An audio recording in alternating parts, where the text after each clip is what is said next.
Hello, creative, and welcome back to the Empowered Creatives podcast, finding confidence between hustle and burnout. I'm your host, Victoria Hines, creative career coach, helping creatives like you navigate those career hurdles. I'm thrilled for my guest this week on the show. She's a longtime friend and was really integral in my own process of moving into this new space in my life and this new career. It is Emily Ritger. So Emily is a teacher, an experimenter, a writer, and collaborator with a background in theater, directing, and new play development.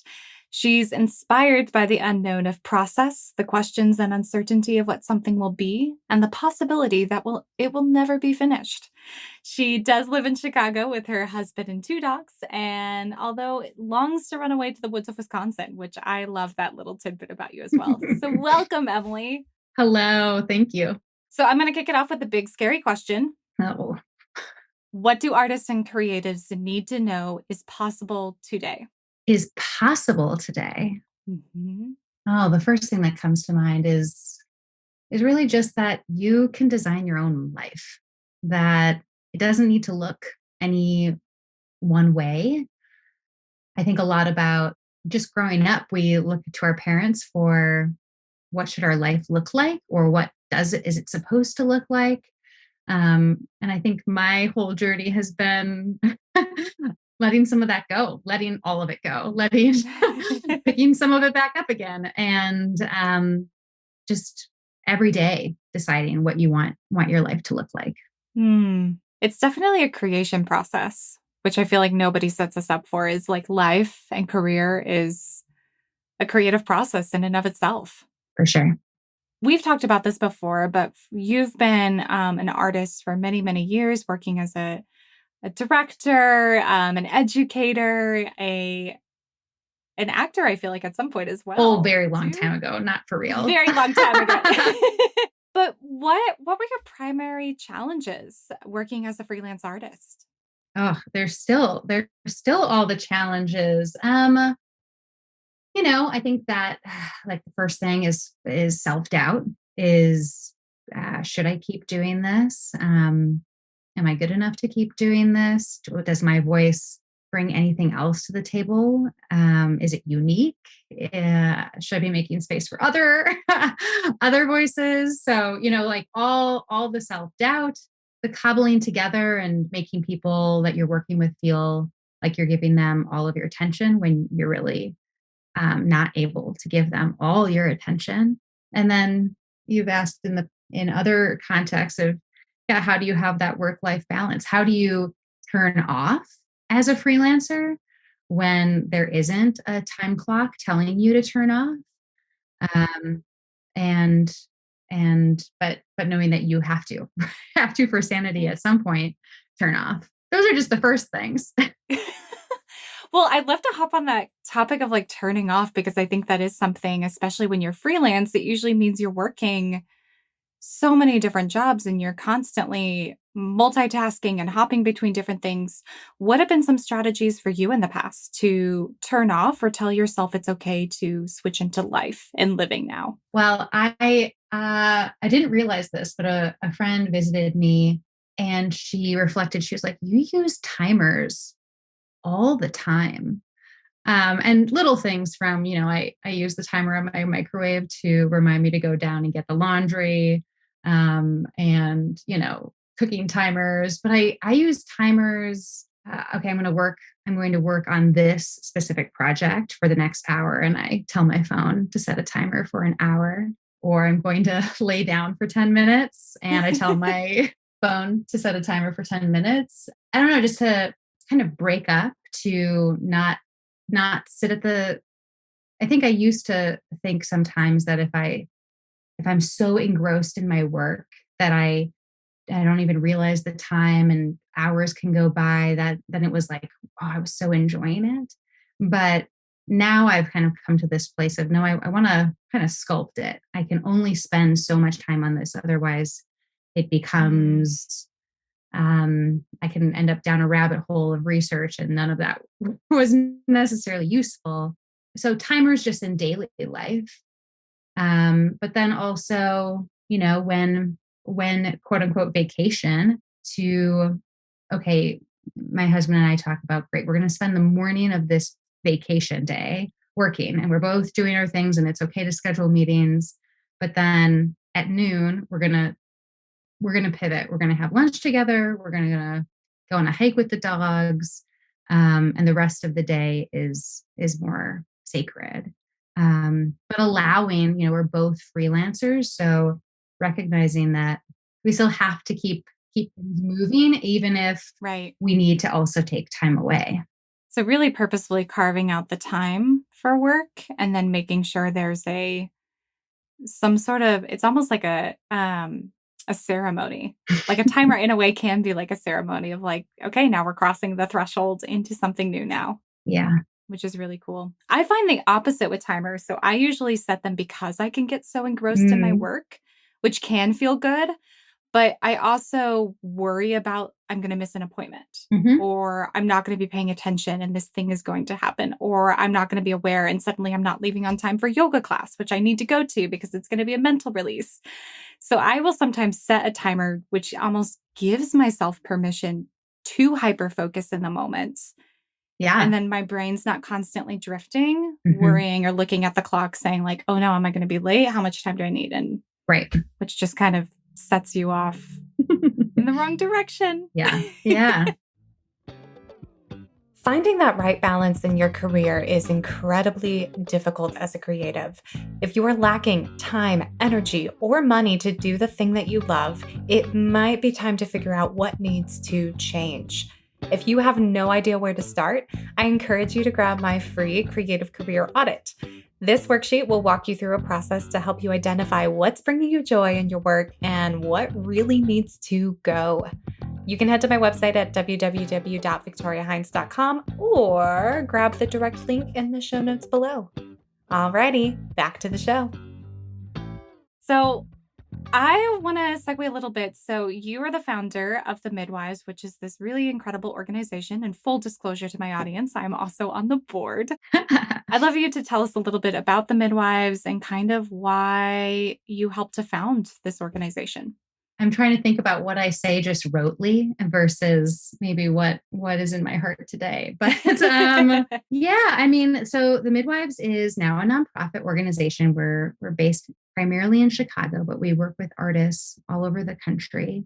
And we started. I left grad school in 2016 and came back to Chicago and was in my basement or like, garden apartment at the time and trying to keep working, trying to keep making and kind of replicate the environment of grad school and really struggled. I, made studio space in that tiny space, but realized that what I was having a hard time recreating was the community, was the Mm, motivation to keep making when yes, collaborators, I am a collaborative maker, but more so just seeing other people's work and knowing other people were making work around me and bouncing ideas off each other. So I reached out to six other artists that were making work all over the country that I had known from different parts of my life, and I just sent them a list of questions that I asked if they would be willing to respond to, not knowing what I was going to necessarily do. But in the back of my head, I thought, oh, maybe it's finally time that I start a producing entity. And all of these artists are going to tell me that they want to be produced. And we'll say, great, let's do that. But no one responded that way. Everyone was similarly talking about craving support in their creative process and craving other people to be inspired by and seeing other people's work and feeling part of a community. So we devised this experiment. Those original with me was 7 artists. We decided that each of us would commit to being an artist, being a maker in the group. And we would also commit to, we called it being a creative midwife. and that name has just stuck to another artist. And we created a circle that each person was serving one person, and then the next and the next, all the way back to someone is supporting you in this having this value of that it's not reciprocated relationships. It's not you and I are supporting each other. That there's that we if I were your midwife, it would be all about you. And then when someone is midwifing me, it's all about me and my work. So we started that experiment back in 2017, and we're still every year we kind of tweak that experiment. And now we've expanded and we invite artists from everywhere. And I think the other important thing that we talk about is that we're all disciplines. And that when we pair artists, we try and pair artists across disciplines so that we don't run into the desire to tell someone how to do it or help them fix their problem. That it's, I think my most exciting midwife artist relationships have been when I've had a midwife who was a visual artist. And so would really force me as a writer to think about how I communicate and how I share my work, or when I was midwifing a furniture maker. So very outside of my skill set, but kind of feeds that creative space. So that's a little bit about us. That's incredible. I know you touched on it a little bit, but what do you think is the benefit of being in spaces and community with artists from all different disciplines? Like, what do you gain from that setting? So much. I'm a big believer in it too. I know. To hear your perspective. I know. I think so. My background is primarily in theater, and I recognize that there's a vocabulary there that other theater makers we're like, oh yeah, we can speak to each other. We know these words. We know these names. We can kind of get lost in that or feel really comfortable in that. And as I've gone into other discipline spaces, can feel like an outsider, like, oh, I don't know this jargon. But I think in that way, by surrounding oneself with makers of all types, it's really kind of activating this innovative maker inside that questioning what my process is, or, oh, I'm going to steal that element of their process. I want to try that on. And how do we, I've less and less over the years found it important to name myself as a theater maker, and more widened my view of and curiosity as a maker in general. And so through being exposed to different artists and their mediums, have then been like, oh, I want to try out different mediums. I not only, yes, do I want to try out, like right now I've been taking pottery, but how does that affect what I make? And is it so much about the discipline anymore than it is about just being curious? So it's definitely a really great way to tap back into beginner's mindset. And I feel like it gives you permission to make mistakes again. Like, you don't have to be perfect because you're brand new at it, which is both terrifying and almost like a sense of relief at the same time. Yeah. I don't know if you ever felt this, but I think theater in particular felt very siloed. And I've actually gone to some like creative conferences in the last year, and it's interesting hopping into those where I'll walk into those and I'm like, oh, there's like photographers and visual artists and fashion designers and video makers and marketing and all these different things. And I was like, there's no theater people. There's none. Yeah. There's not a single one. And it was just like this, it was just kind of this realization of, well, here was this environment where you have all these different people from very, very, very different disciplines, but there was this like livelihood to it. And I think there was sometimes something about like, you could either end up in a really great theater conversation with collaborators, or it just felt like you got sucked into this silo and you couldn't get out a Yeah. little bit. Yeah. Yeah. And it makes sense because theater is in itself a collaborative art form. And Mm-hmm. because of that, it can kind of create community naturally. If you're working on a show, you just naturally now have all those people that are working on that show as your community. Um, and different disciplines can be can be a little bit more solo. Um, Mm-hmm. and so, yeah, it's interesting how we build community, what we're looking for when we're looking for people. So that's interesting to think about those spaces that you're talking about. Yeah. Through the midwives and the conversations you've had with members or people who have participated, what have you found are the key, I don't know, keywords or really what they talk about when they say they're looking for community? I think it's community. Where do we share our work? Who are we sharing it Mm. with? Mm-hmm. That's, I think, one form. Um, and then it's, where do I go for inspiration? Where do I go to keep fueling myself to, um, I think that's why a lot of us are drawn to school, that it is this place for new ideas and the formalization of that, but also this, and often more so, it's about who your peers are. Who else are you there with, and how do they influence what you're making? And so I think about it a lot with that. When we start a new term, um, artists are always very interested. They want our website to be updated immediately with the new artists, because they want to see Yeah.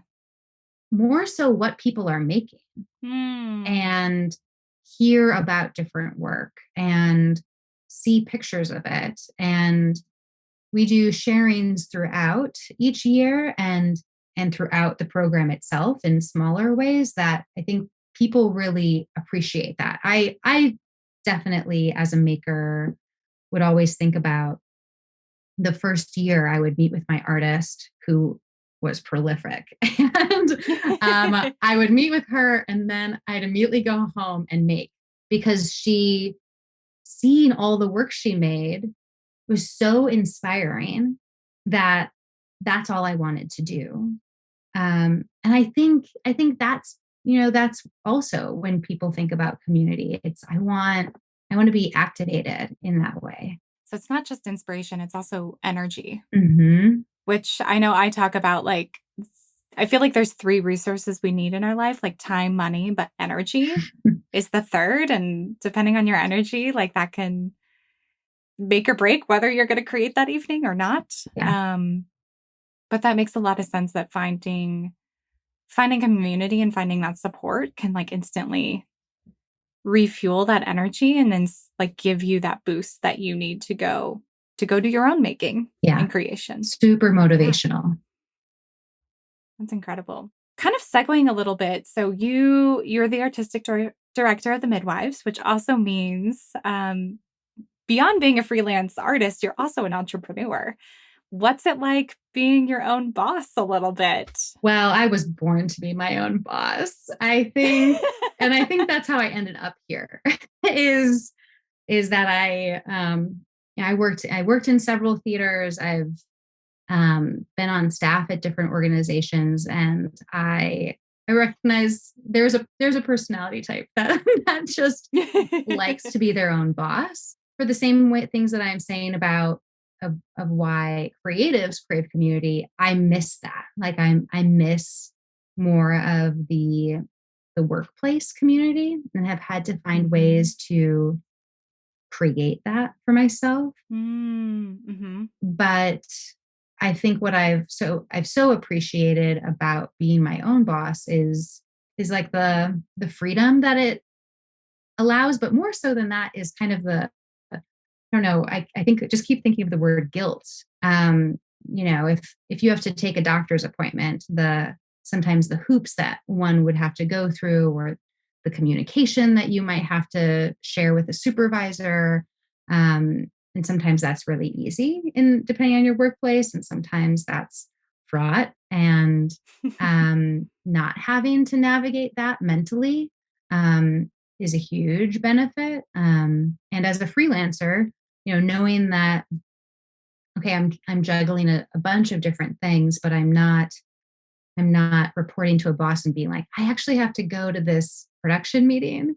Is that going to be okay? I'm really just asking myself and also trying to figure out, when am I going to do that work that I would have done during that time, but now need to shift around my schedule. I'm not sure if that's necessarily what you were asking No, about. but I think that there's a lot of freedom in that. And it sounds like you were kind of seeking that freedom and knew, I mean, to be your own boss though, too, it also means you're able to hold yourself accountable Mhm. because otherwise Right. nothing would happen. I'm curious though to ask you, so you touched on feeling a loss of that like workplace community. What are some ways that you've reformulated that in your life? Yeah. Well, so the midwives don't have any full time, and I'm not full time. The midwives are tiny, and that's okay. We're making it happen. But I have instituted with another member of the midwives administrative staff. We've set aside office hours together, and that's a new thing that we've it used to be like, I'm just going to email you when I can, and you're going to email me back when you can. And this Mhm. project is going to slowly plod along. But we've both really appreciated having just this dedicated time. One, it's great. What are you working? What are you working on? What am I working on? It's a moment to maybe both of us remake our to-do lists and have someone who's listening to us kind of do that, which we don't really need, but is nice. And then what are the things that are helpful for us to do together? Or what are the things that maybe we can divide and conquer because I'm already making language for the website. You don't need to worry about creating that email. It's going to be Mm. the same language. So how do we then realize, right, we're maybe both doing the same thing and we can minimize that. So that's been the primary way of doing it, and is something that I'm trying to do more of with our small group of contractors. That's incredible. Do you ever find yourself creating like workplace community with people who have nothing to do with your work? Oh, I don't know so much. I mean, maybe if I like went to coffee shops more or like went out Sure. to work, but I pretty much just work at my kitchen table. And so I guess my dogs are also Your coworkers. my coworkers. Oh yeah, there's just more distraction. Honestly, though, half the time that's what coworkers are anyway. It's fair. So I don't know. I work from home as well, so I find having pets as coworkers to be like a really nice, like emotional release in my day. I Definitely. don't know about you, Yeah, I can see but that. amazing. So, my last question for you, before I kick it back to you to figure out how we can stay in touch and how other people can get to know about the Midwives, which is an incredible, incredible organization, especially for any artist out there who's looking for community and really needs that in their lives. But my big question is, what advice would you give to an artist who is looking to feel more confident in their career today? Honestly, I think my brain went to like thinking about money and then thinking about career stuff. But I was meeting with an artist earlier today and I listened to her make, excuses about, oh, why I'm not working on that project, or I don't think of myself in that way. And I think I think it's finding places to share your work in small ways.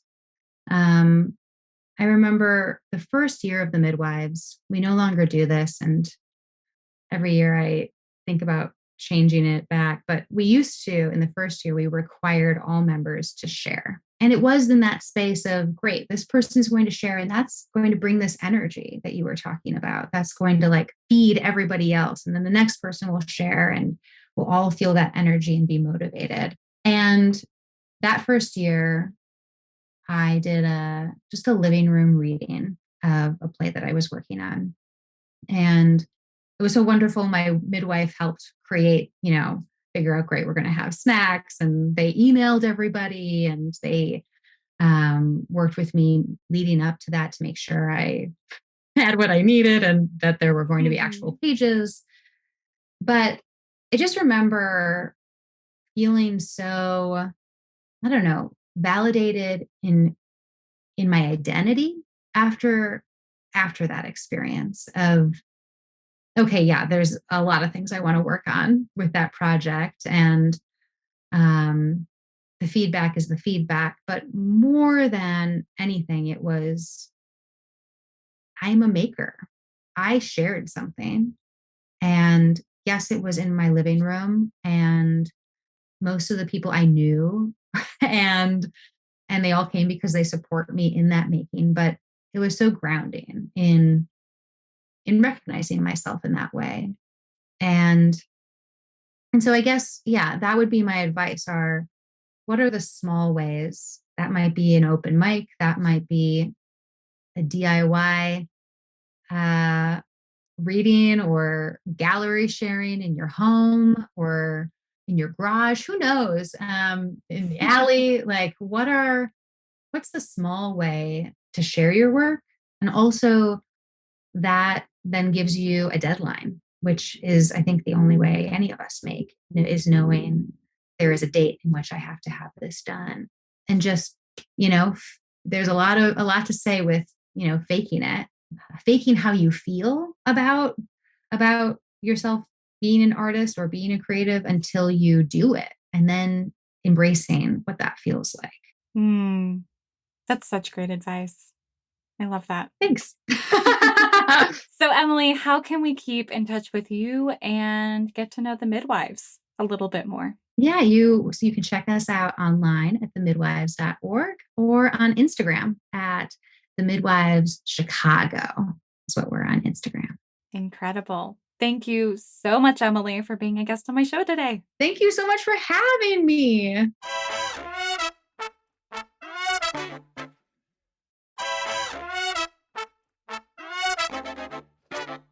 All right, creative, here is your one thing this week.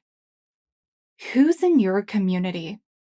I want you to write those names down on a sheet of paper. Who do you know personally? You've had a conversation with them, not somebody online. Who do you know who inspires and energizes you to create?